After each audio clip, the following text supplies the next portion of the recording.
When we use Photoshop, we have the ability to make layers, and that's what Photoshop is all about. So we can have things like a layer that's full of pixels. We can have layers that have photographs on them. We can have shape layers. We can have text or type layers. We can have layers filled with patterns. We can have adjustment layers, and so on and so forth. So depending on what you want to show on your screen, we can do what's called layer stacking. So I can have this layer on top of this layer.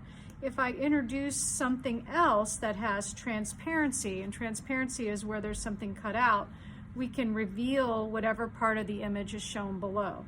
So depending on how we stack our layers, we can have different parts show.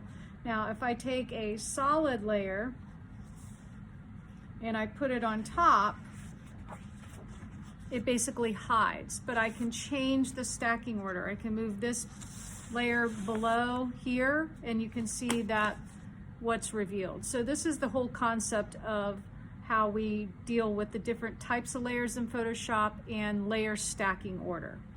So again, I can create different results. So this layer has transparency or cutout, and I can reveal something different through the layer stack. Now, in addition to just general layers, we can also do layer groups, and all layer groups are folders.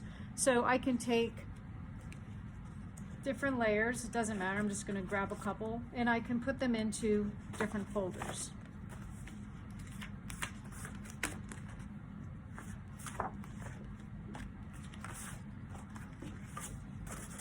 Take all the last ones here and throw them in a folder. So once everything is in a folder, and the folders are optional, it's just a way to organize. So once I have different layers in different folders, I can also change the stacking order of the folders. So you can have the green folder on top, which means that the blue and the orange folder are hidden from view, depending on if there's transparency in this folder. So I can shuffle the stacking order of a folder group just like I can a layer. And that's the basics of the layers panel in Photoshop, which is basically sheets of paper on top of each other. Depending on what you have on top will reveal what's below. And then if you want to get a little bit deeper into the layers panel and organize, you can create layer groups. And the layer groups can contain anything. They can contain images, shapes, text, really doesn't matter. Some people like to organize their layers by the content.